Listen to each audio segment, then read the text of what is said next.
After many months of surveying, they go to know that the nearby village, Maziwa, has more richness of golds and other stuff, so he called his leaders and had a discussion about the richness of Maziwa village. His elders and council members were silent, and few started with a suggestion of doing farming business with them, others saying Maziwa are taking partial of a Napa village lands, so they have to go for a fight to claim their lands. These discussion went on for months without the awareness of Maziwa chief. Tayno's father had a dream about this fight to come, so he informed their chief and members, but they doubt about the whole story. Maziwa chief doubt about the story but kept thinking of why Napa people will do such after being a good neighbor village for years. Tayno's father called all his family members, children, wives, and informed them of a day is coming where he will be missing and a fight will befall to the land. Everyone became scared and surprised he talked that way, as he never called to talk such before. The girls got much scared and wives hugged themselves tight. Powa powa. Tayno's father called all the boys in the family and guided them on how to defend themselves and their wives and mothers and children. The unfortunate night came with the fight from Napa people attacking Maziwa land, killed almost everyone, run helter-skelter into the forest, and this is how Tayno got to settle in this village. Baba, said Chunpe, so were your whole family killed? And how come you are with only this boy? Is he your son? I came to this place when it was full timbers and wild animals, said Tayno.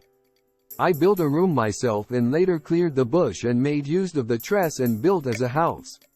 About a year and a half later I had a visitor from other village who had no place to live. She was very beautiful young girl. In our conversation, it turned out to be that she was from Napa village. Sama was gentle and has everything a man need from a girl in marriage. We lived together for months and later agreed to be a husband and wife. Sama got pregnant and gave birth to a bouncing baby boy and named him Yamme. Yamme means life support. Sama died during labor and she told me to name him Yamme. Yamme is the only person with me till now. About my family either being killed or not, I couldn't really tell, but I kept having a feeling of one of my brother, Kiongozi waida, that he is alive looking for me. Do you remember I told you, or liar, that I have something for you? Said the old man. Yes. Baba, said Chunpe.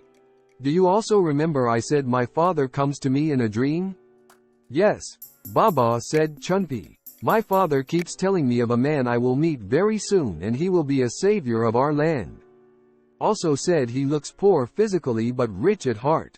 Baba, who is this man you are talking about? Said Chunpe. My son, don't worry, I will tell you everything, said the old man, Tayno. My father also said, I Powa Powa will be visiting him and his wife in a dream, showing them how their future will look like so they won't give up of being patient. This young man will be crying for a child for very long time and will work extra hard before getting food to eat. Your elder brother, Kiongozi waida, will visit him one day looking for you, said Tayno, the old man. Baba, said Chunpe, I don't really get your side of speech now. It sounds like a similar story of my life.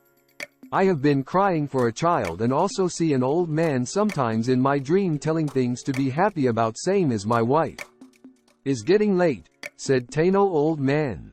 Let's go see because you have a long journey to go tomorrow. Chunpe woke up early getting prepared to go back to his village to meet his loneliness wife. Tayno, the old man, brought some herb and gave it to Chunpe. Chunpe asked again, Baba, you didn't explain to me about the person your father visit in dream? Tayno, the old man, said, don't worry, the herb I gave you will explain better when you get home. Chunpe, on his way back home, he was happy and couldn't wait to see his wife and to see the answers to the questions he asked the older man. Chunpe's wife woke up early as usual, cleaning the house and still thinking of what visitor told her last night and again thinking about husband's whereabouts. How can a grown man like him be searching for his kid brother who get missing due to a fight between two villages 10 years ago and still have a hope that he is still alive? Said Masse. She was done with cleaning the compound and started preparing a breakfast for the visitor. Chunpe set off on a journey and unfortunately got hit by a mango fruit in one of the forest and fell down.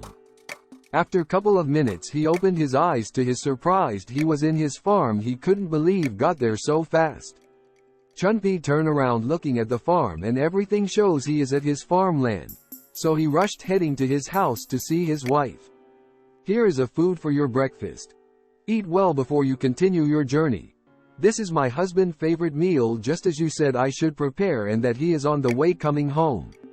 Kiongozi waida. Thank you very much for your understanding and kindness, said waida. As he put the food in his mouth, he had a strange smell and similar one, and he asked the woman, "Where is this smell coming from?" Masse replied, "Which smell? It could be the aroma of my delicious meal." "No, this is a spiritual aroma of my long-lost brother," said waida. Then he stood up. "You are confusing me now. I don't get what you are saying," said Masse. "Take it easy on yourself.